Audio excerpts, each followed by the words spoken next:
بسم الله الرحمن الرحیم. احسان هاشمی هستم. اومدیم امروز با هم در مورد یک چیزی صحبت کنیم. اون چیز چیه؟ میخوام در مورد ربات های انسان نما براتون توضیح بدم. خب تو یک فیلم نه، تو دو فیلم نه، تو سه فیلم نه، بیشتر.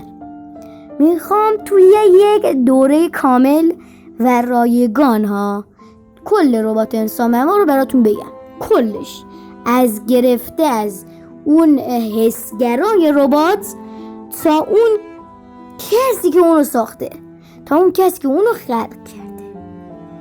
خب برای اینکه اینو ببینیم کجاست فیلمش. من تو این فیلم اولمه. خب تو این فیلم اول من در مورد چیزی توضیح نمیدم بجز یه چیزی، فقط یک چیز کوچیک در مورد ربات انسان نما میگم. یه چیز کوچیک میزنن چه کارهایی داره، چه کار میکنن و برای چیه براتون توضیح میدم و تمام. و توی فیلم های بعدی براتون حتما در مورد حسگرا گفته، حالا از اون مغزش و همه اینا میگم. توی این دوره تمامی اینا پس گفته میشه. این به کنار، بریم در مورد اینکه این ربات چیه و از کجا میاد و چی کار میکنه براتون بگم. این ربات یک ربات انسان نماست. انسان نما چیست؟ این ربات انسان نما مثل انسانه. خب مثل انسانه و اندامش هم مثل انسانه، یعنی برگرفته از انسان ولی با هوش مصنوعی. خب پس چی شد؟ برگرفته از انسان با هوش مصنوعی. این ربات 3 پایه داره، 3 پایه مختلف.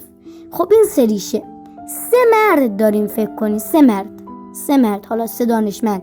این 3 دانشمند یکیشون مکانیکه، یکیشون روباتیک دانه، یا اون حالا بهش میگن که اون کسی که قطعات سر هم میکنه.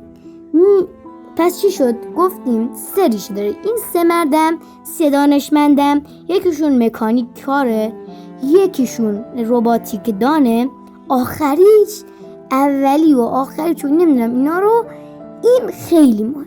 اگر گفتین اون کسیه که پایه ریشه اصلی ایناست، این کسی نیست جز اون کسی که میاد اینو برنامه نویسی میکنه، اون کسی که میاد به این عقل میده. خب شما به بدن خودتون نگاه بکنید و با ارزش ترین چیزی که توی بدنتون چیه؟ عقل دیگه. چرا؟ مغزه. خب فکر کنید من مغز ندارم، جدا از این که میمیرم، خب هیچ دیگه. زنده ام الان، مغز ندارم، چی کار دارم میکنم؟ فقط میتونم یه جایی نگاه کنم، هیچی به فکرم نمیرسه. اما اگه خدایی نکرده دستم قطع بشه، باز هم چیزی نمیشه.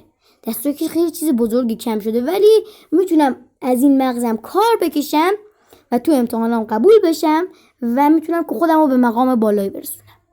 ولی یه چیزی ها بازم از دست دادم. ولی فکر نکنین دیگه اصلا از دست دادم خیلی کار کوچیکیه، کار بزرگیه بازم، چون با این دست خیلی کارا میشه کرد. حالا کارایی که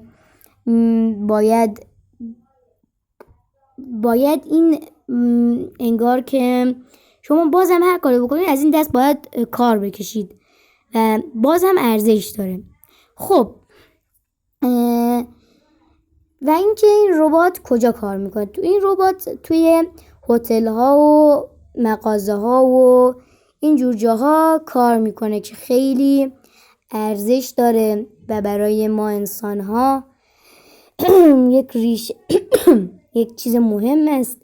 اینقدر هوش بالایی میتونم بگم داره که میتونه مشتری جذب کنه. توی مجتمعات تجاری ایران که حالا من ندیدم ولی فکر میکنم توی خارج حتما هست و از اینا هم استفاده میشه. خیلی ممنون از این که این ویدیو رو دیدین. تو ویدیوهای دیگه حتما براتون فیلم‌های دیگری میذارم